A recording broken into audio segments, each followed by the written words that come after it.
Hey guys, Farm All here. Doing a little work on the Dodge. Back to the brakes. It's been a while, been a couple weeks. I got the master cylinder in. That's where we left off. I got the lines bled, but I had the rear shoes relined because they were worn out. The front shoes were not completely worn out. They actually still have about half the surface on them. So I didn't reline them, but they were not adjusted, and I don't remember if I adjusted the back ones or not. So we're going through and we're adjusting them, and I thought that it'd be interesting to see the rears adjust like most drum brakes. You use the drum brake tool and you go in and you turn the little adjuster. The fronts are different on this, so I just wanted to show you guys how that works. This side I've done already. I did this a couple days ago, but we're moving on to the passenger side. But first I wanted to look at, I got some fan mail. This is showed up in the mail today. I was not expecting it. So my batteries are getting low, so I may have to cut off and put new batteries in. In fact, I probably will. So I'm going to go get new batteries. Okay, new batteries. So anyway, I get home today from work. And this package is in the mail. I'm not going to turn it over because the addresses are on there, and I don't think I want my address out there, and I'm not sure that Hambone wants his out there. But this is from my friend Hambone, and he sent this to me because he found it, and he sent a little note, and I just thought I'd share it with you. So, whoop, it's upside down. This is what he sent me. Isn't that cool? That's a Farm All license plate. That's just the neatest thing. And he's got a little note in here, and I'll read it to you guys. It says,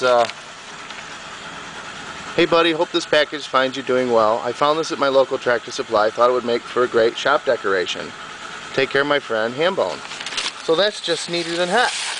I just came from Tractor Supply today. Of course, I haven't really looked for any decorations, but I've never seen one of these there. So that's just really slick. So thanks, Hambone. Now I really definitely got to send you something, but that's alright. I've had something in mind that I picked up a while back, so you might be getting a surprise in the mail yourself. So that's pretty cool, although I don't really know if I want to put it on the wall in the shop or put it on my car. But anyway, so that's my fan mail. So anyway, what we're working on here is brakes. Now, I thought I'd show you this side because this side is missing the outer fender anyway, so there's a little bit more light under here. So there's what the inside of this looks like. Now, I've done the wheel cylinders. I rebuilt those, and it's got new lines on it, and it's got all new steel lines on it. What's different about these is these are eccentric pins that hold the bottom, and they actually shift the shoes up and down to center them inside the drum. And then this adjustment up here is what adjusts out, how far out and how much drag you've got. This is also an eccentric, but I think this is basically just a stop. And this one is a pin at the bottom of the shoe slides on, and it's eccentric. And the other side was a lot easier. This side, especially this bolt right here, was seized on there, and I couldn't get it loose. So you can see it's kind of damp from the penetrant, but I had to put the torch on there, a little propane torch, and heat that up and get that broke free. It turned, and it's difficult because you can't put the impact on here because then the center part turns and you got no way to hold it. So you have to put a wrench on there. It's ½ inch, but a ½ inch is a little sloppy, so I'm using a 13mm. It fits on here better. And I just let that go around and back up against the kingpin here, and with the big wrench on there, and broke it loose. But I'm going to go ahead and get the wheel off, and I'll show you what the adjustment procedure consists of. Alright, so there's the wheel off. And basically what you have to do is there's this little inspection hole here, and you can see, I don't know if you can see the writing. Well, there's yellow paint right there. That's the shoe right there. You can follow it up, and it ends right there. So basically what you do is you put this about the top of the shoe and you measure this with a feeler gauge, and then you crank her down here to the bottom of the shoe, which ends right about there. You measure this with a feeler gauge. Whoop, get my camera over here. And you want them to be the same on the top and the bottom, as close as you can get them. And it's kind of monotonous and tedious, so I'm not going to film it. But it doesn't really matter what the measurement is, but if you put 35 thousandths in here and 35 thousandths is loose up here, then you turn the bottom adjuster here, the one that was froze up, until you get that so it's about 50 thousandths on both sides, or whatever the measurement is, and you get it close. Then you lock that in, and then I'll show you the next step. Alright, got them both adjusted. The wheel still turns completely free. I had to put the tire back on. I always put never sees on my lug nuts, on the threads, and also on the tapered part so that they don't get stuck, especially when you're putting them on with an impact. Now, basically what you do, according to the manual, is you turn the wheel and you turn this until there's a moderate drag. Okay, I would consider that moderate, and then you just back it off a little bit. Oh, I went the wrong way, because now it's completely dragged.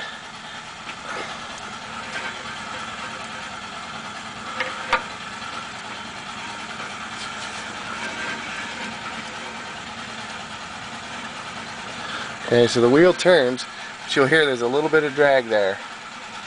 And that's good, probably because there's rust in there and everything else that'll need to be worked out. So, okay, so the front shoe is adjusted reasonably close, and you just do the same thing with the back one. But it'd be awful hard for me to hold the camera, so I'm going to cut you off and come back in a minute. Alright, so I got them both adjusted. There's slight drag on it, so that should be adjusted correctly. Now we're going to go back and do the backs. Okay, so I got all ready to adjust the back brakes with my handy dandy brake adjusting tool, which is what the book said I needed. When, lo and behold, I don't know if we're going to be able to see, it's pretty dark. There's where there should be a slot is a bolt head. Well, it turns out that the back brakes don't really have any adjustment. And what I was trying to make up for is the pedal goes down quite a bit. And I'm guessing what it is this master cylinder isn't big enough bore. So what I might have to do is scrounge around until I can find the one that came off of the bigger truck that I had, which may have a bigger bore. I will look at the Monte Carlo one, but I'm guessing that that probably doesn't. It's probably the same. And maybe the one that came off from the 84 Chevy has the same bore, but this is what it does. Let's try that again.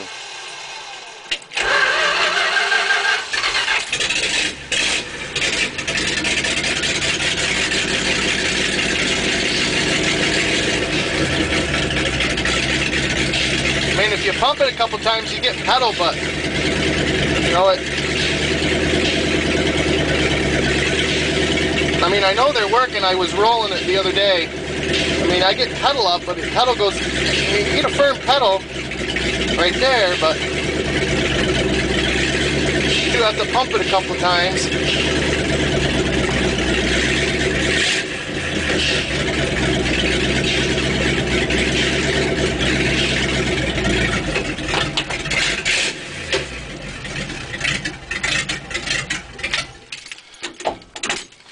I'm guessing that the problem is either I ain't got them bled right, which could be the case, because it turns out the backmaster, or the back wheel cylinders, is actually a dual wheel cylinder.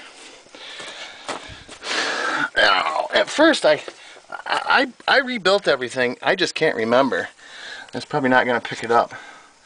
Let's see if it'll adjust to the light here. It's not gonna. I don't know if you can see that one. But anyway, what I thought was an adjuster, in the back is where the brake line goes, and there's a bleeder. And up at this end, where you can't really see my arm, but anyway, up at the front end is actually another cylinder.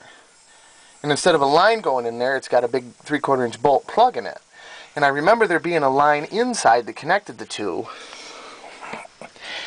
And I took the one bolt out because I thought, oh, that's an adjuster. And I turned it, and of course it didn't do anything. And I turned it the other way, and it came out, and brake fluid came out. So and that's higher than the bleeder, which is weird.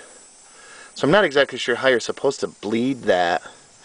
I may end up having to bleed it through that top wheel cylinder, which makes sense if there's air in there, because that's the highest point, and the air obviously can't get out from there. But I also thought that, well, maybe the adjusters are on the outside of the drum. Sometimes I've seen that where the little rubber plugs are actually on this side of the drum. So I spent about 20 minutes taking these tools off, which is always fun, because what always happens is these have a dual. This lug nut on the outside actually holds this outside dual on, and then the center part here that's got the square shank, that's a bolt, but it's also a nut, and that holds the inner dual on. Well, of course, this always turns, so the nut starts to come loose, and it's locked on there a little bit, and this starts to turn. So of course I got them all off except one was stuck inside this hub, this wheel, so then I had to goof around with that for 10-15 minutes to get the stupid thing apart, which I don't understand, because I had everything was all never seized, nothing was really rusted, it came apart well, it's just of course one of them hung up. But anyway, I got all that off of there, no access holes.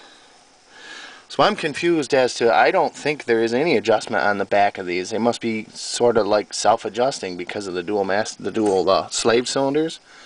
Must be, as long as there's fluid in there, they're both, you know, it pushes out on both sides of the brakes, and they should be just out as far as they should always be, I guess. I don't know. I would have thought there would have been a stop or something. But it's a real chore to pull the hub off of this. It's not like a regular truck or a car. You have to pull all these bolts out, because this is what they call a free-floating axle.